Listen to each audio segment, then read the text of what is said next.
Double engine जो है आपस में टकरा गए हैं, धुएं निकल गए हैं। और धुएं से देखिए ब्लास्ट कैसा हुआ है। जहां पे डबल इंजन की सरकार है सबसे ज्यादा वहीं पे धुआं आ रहा है। मंत्री की छाती को थपथपाइए और बोलिए वाह मोदी जी, मणिपुर आपकी वजह से बचा पड़ा है। लोग कम से कम वहां पे सांसें तो ले रहे हैं। हरियाणा के अंदर कम से कम लोग सांसें तो ले रहे हैं। और पूरे हिंदुस्तान में लोग महंगाई से दबे पड़े हैं, बोझ से दबे पड़े हैं, पर किंतु सांसें तो ले रहे हैं। 56 इंच का ये कमाल है। हिंदू खतरे में है क्योंकि हिंदू हृदय सम्राट की सरकार है और हिंदू हृदय सम्राट की सरकार के अंदर हिंदू खतरे में है। जिहादियों को टाइट करके क्या टमाटर के दाम सस्ते हो गए? मुझे बताइए, जिहादियों के नट बोल्ट टाइट करके क्या सिलेंडर आपको 500 रुपए का मिल रहा है? जिहादियों के नट बोल्ट टाइट करके क्या आपके बच्चों की शिक्षा फ्री हो गई है? जिहादियों के नट बोल्ट टाइट करने से मुझे बताइए तो सही कि क्या हुआ है साहब। मैं तो कह रहा हूं साहब, सारी गलती ही कांग्रेस की है। नमस्कार, आप देख रहे हैं लाइव टीवी इंडिया और मैं आपके साथ जुनेद अंसारी, और बातचीत करेंगे जो भी कुछ भी हरियाणा में हो रहा है उसको लेकर।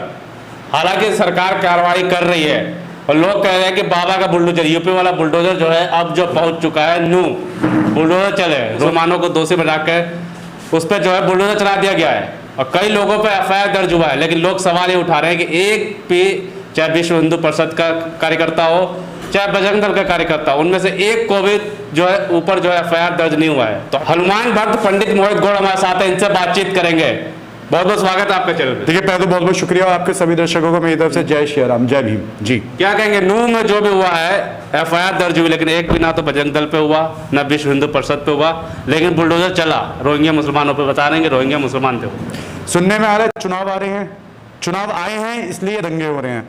चुनाव आए हैं इसी वजह से हिंदू मुसलमान का जो है क्लाइमैक्स चल रहा है। ठीक है, आप एक बार बताइए कि वहां से जब वो यात्रा जो निकल रही थी तो कोई जरूरी था वो निर्धारित उस रास्ते से ही निकले? जब आपको पता है कि देश है, जा नहीं सकते क्या वहां? चलिए आप गए, मैं मानता हूं गए। जो मुख्य आरोपी है, जो कुख्यात आरोपी है, उसको पूरी की पूरी सरकार से लेकर भारतीय जनता पार्टी का एक से एक बड़ा नेता उसको बचाने की कोशिश कर रहा है। यहां तक कि मुख्यमंत्री मोनू मानेसर को बचा रहे हैं, जबकि मोनू मानेसर का खुद का वीडियो है जिसमें वो बोले 31 जुलाई को हम आएंगे। कान खोल के सुन लो। पर उसके बाद भी पुलिस प्रशासन सो रहा था, उसके नाक के नीचे दंगे हो गए, उसकी नाक के नीचे हजारों लोगों के घर उजड़ गए, हजारों लोग के व्यापार, बिजनेस, ठेली पटरी वाले लोगों को सब तबाह हो गया। पर क्या करें, कुख्यात आरोपी मोनू मानेसर नहीं है। फिर कौन है? कुख्यात आरोपी जो है वो मुसलमान है, क्योंकि वो बेचारा मुसलमान है। इस वजह से तो मुसलमानों के ऊपर बुलडोजर चलने की कार्रवाई हो रही है। कर रहा है तो ऊपर मुस्लिम। मेरी बात सुनिए, मैं क्या कह रहा हूं आपको। मैंने पहले क्या बोला कि मोनू मानेसर, असली जड़ जो है वो मोनू मानेसर है और मोनू मानेसर की वजह से दंगा हुआ है।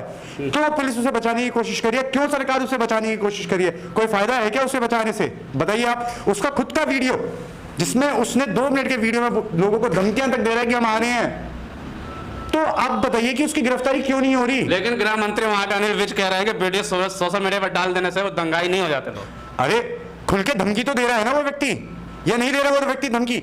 जब वो धमकी दे रहा हो, धमकी दे रहा है तो इसका मतलब उसने धमकी दी है, उसको बचाने की कोशिश करी जा रही है। साफ हरियाणा सरकार दिख रही है। हरियाणा सरकार सफलतापूर्वक सफल रही मोनू मानेसर को बचाने में भी और वहां पे दंगे करवाने में भी। सरकार का क्या फायदा होगा? बीजेपी का तो नुकसान है। सरकार डबल इंजन की सरकार है वहां पे। डबल इंजन की सरकार है, जब तो धुएं निकल गए। डबल इंजन की सरकार है तो डबल इंजन की सरकार होने के बावजूद वहां पे दंगे हो रहे हैं। डबल इंजन की सरकार होने के बावजूद हरियाणा जल रहा है। डबल इंजन की सरकार होने के बावजूद दिल्ली से सटा, देश की राजधानी से सटा प्रदेश जल रहा है। पर अब क्या कहें, क्या कहें, क्या बोले? किसी की आंख नहीं खुल रही। मुझे एक बात बताइए कि जो दंगा हुआ, उस दंगे के अंदर जो जितने भी जय श्री राम के नारे जो लगा रहे थे, कितने विधायक के लड़के थे बताइए आप मुझे? कितने सांसद के लड़के थे बताइए आप मुझे? कितने बीजेपी या भारतीय जनता पार्टी के बड़े नेताओं के बच्चे थे? कोई नहीं था। उनके बच्चे विदेशों में पढ़ रहे हैं। पर हाँ, आप लोग जो अपना दिन और रात अपनी मेहनत के पसीने से कमा रहे हो, आपकी औलादें वहां पे झंडे लेके, डंडे लेके वहां पे दंगों में लिप्त थी।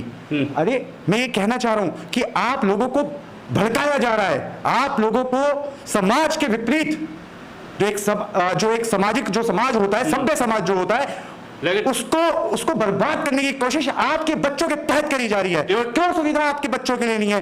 क्यों आपके बच्चों के लिए शिक्षा भी नहीं है? क्यों आपके बच्चे विदेश में नहीं पढ़ रहे? क्योंकि आपके बच्चे दंगों के अंदर लिप्त हो रहे हैं और आपके बच्चों का करियर इस चीज के अंदर बर्बाद हो रहा है। ये सोचने का ट्वीट पे चल रहा है कि अब जो है हिंदू जाग चुका है साधु नहीं बचेगा। या तो अब रैली चलेगी तो परशुराम जी भी आएंगे और महाकाल भी रहेंगे। देखिए, मैं फिर वही बात बोलूंगा कि भगवानों को बीच में लेके क्यों आया जा रहा है, भगवानों को बीच में लेके क्यों आया जा रहा है। पहली बात तो ये कि हिंदू क्या सुरक्षित नहीं है, पर हाँ जो कुछ चंद चिंटू जो हिंदू थे, जो सरकारी हिंदू थे, जो जिनका घर मुझे समझ नहीं आता, वो दिल्ली का कौन है, वो एक दिल्ली का नहीं दिल्ली का एक वो है लड़का जो भाषणबाजियां करता है ना, और एक दो तीन ये लड़के झमूरे खड़े हो जाते हैं तथाकथित सरकारी हिंदू बन के, है ना, और कर्नाटक प्लेस की गलियों के अंदर भाषणबाजी करते रहते हैं। इन्हीं लड़कों की थूक छिती है सबसे ज्यादा। तो अगर आपने वीडियो देखी होगी तो कपड़े पहनने के लिए इनके पास पैसे नहीं है, खाने के इनके पास पैसे नहीं है, पर ये कह रहे हैं कि मेरी गाड़ी तोड़ दी,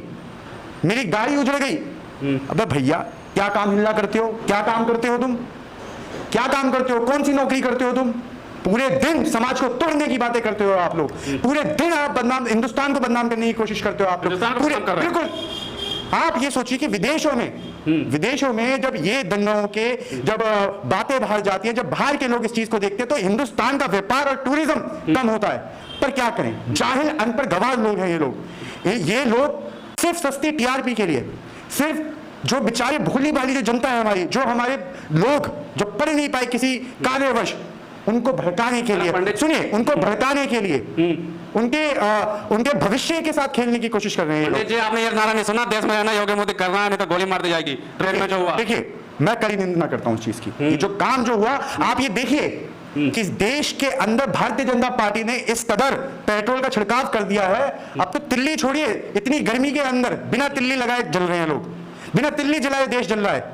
और हाँ, मैं कहना चाहता हूं कि राहुल गांधी की बात बिल्कुल सत्य है कि देश के अंदर नफरत की दुकान इस कदर खोल दी भारतीय जनता पार्टी ने कि आप देखिए, दंगे मणिपुर जल रहा है, आपका हरियाणा जल रहा है ना, और आपकी बहन बेटियां तक सुरक्षित नहीं है। कोई भी जो जितने भी सरकारी हिंदू हैं ये बात कहने को तैयार नहीं होंगे कि मणिपुर जल रहा है।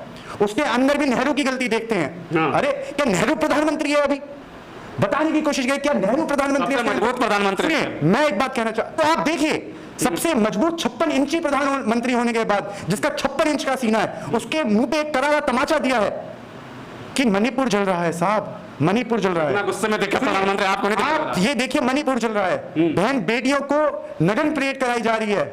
इधर हरियाणा, दिल्ली की राजधानी से, देश की राजधानी से लगा हुआ हरियाणा, वो जल रहा है। मैं एक बात कहना चाहता हूं, आप मुझे एक बात बताइए, जिहादियों को टाइट करके क्या टमाटर के दाम सस्ते हो गए? मुझे बताइए, जिहादियों के नट बोल्ट टाइट करके क्या सिलेंडर आपको 500 रुपए का मिल रहा है? जिहादियों के नट बोल्ट टाइट करके क्या आपके बच्चों की शिक्षा फ्री हो गई है?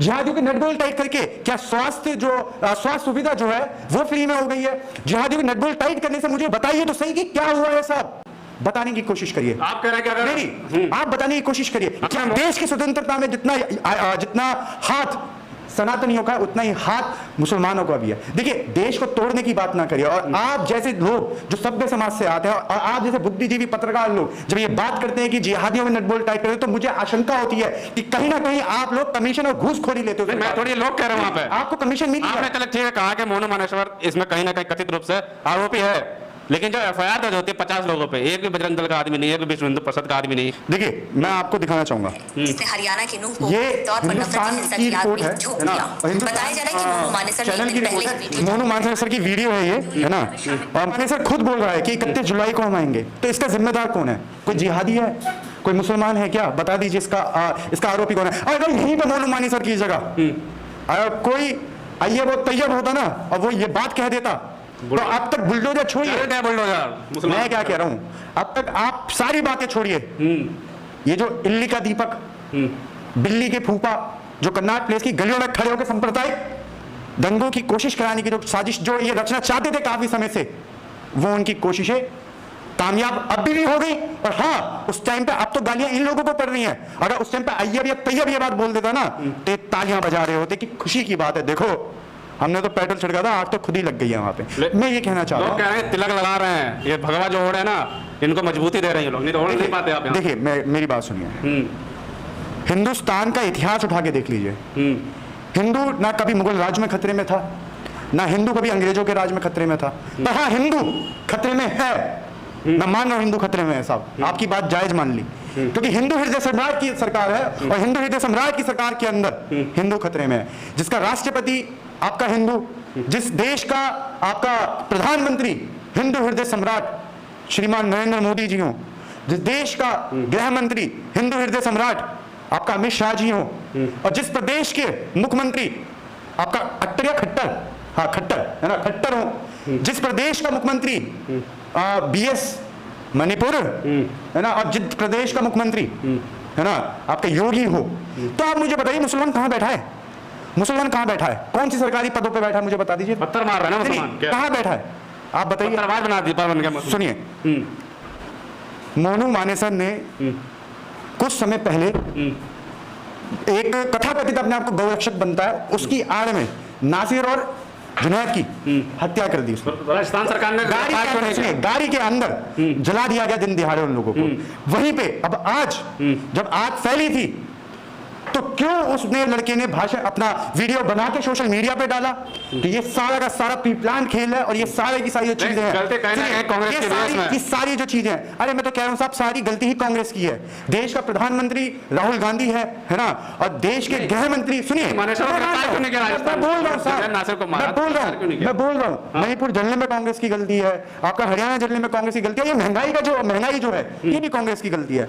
आप लोग खुश रहिए क्योंकि आपको एक टीआरपी चाहिए होती है, पर हाँ प्रधानमंत्री की छाती को थपथपाइए और बोलिए वाह मोदी जी, मणिपुर आपकी वजह से बचा पड़ा है, लोग कम से कम वहां पे सांसें तो ले रहे हैं, हरियाणा के अंदर कम से कम लोग सांसें तो ले रहे हैं, और पूरे हिंदुस्तान में लोग महंगाई से दबे पड़े हैं, बोझ से दबे पड़े हैं, पर किंतु सांसें तो ले रहे हैं। 56 इंच का ये कमाल है, सांस भी नहीं लेंगे लोग। अरे ये तो अरे सांस ले तो रहे हैं साहब, विकास हो रहा है हम लोगों का। राजस्थान आपका हरियाणा विश्व पटल पे सबसे नंबर 1 का राज्य बन गया। मणिपुर इतना सुंदर तो थाईलैंड भी नहीं होगा जितना सुंदर मणिपुर बन गया हमारा आज के समय में, है ना। और इतनी आप सोचिए मेरी इनकम और इस हिंदुस्तान के छोटे से छोटे रेडी पटरी वाले की इनकम 2-2 लाख रुपए से ज्यादा की है, जब भी तो हम 1100 रुपए का आके देश का माहौल बिगाड़ रहे हैं, राजस्थान तक पहुंच गए होंगे। देखिए जब सरकार के बस की कुछ नहीं होता, सरकार पे देश नहीं समझ रहा, सरकार पे ना प्रदेश समझ रहा है। डबल इंजन जो है आपस में टकरा गए हैं, धुएं निकल गए हैं, और धुएं से देखिए ब्लास्ट कैसा हुआ है। जहां पे डबल इंजन की सरकार है सबसे ज्यादा वहीं पे धुआं आ रहा है ना। और जब सरकार पे कुछ नहीं होता, क्योंकि 23 में जो चुनाव है ना साहब, 24 में हरियाणा में भी चुनाव है, पूरे देश में चुनाव है, तो काम तो कुछ किया नहीं 10 साल के अंदर, देश को गुर्बत में डाल दिया। और तो जब काम कुछ नहीं किया तो हिंदू मुसलमान का नाम करके ही वोट पालेंगे। चुनाव के दिन है क्या? चुनाव आ रहा है इसलिए हो रहा है क्या सब कुछ? मैंने बोला, मैंने शुरुआत में ही बोला कि चुनाव आ रहे हैं जब ही हिंदू मुसलमान हो रहे हैं। अच्छा, लास्ट में मीडिया जो दिखा रही है बार बार पत्थर मारते मुसलमानों को दिखा रही है नेशनल मीडिया।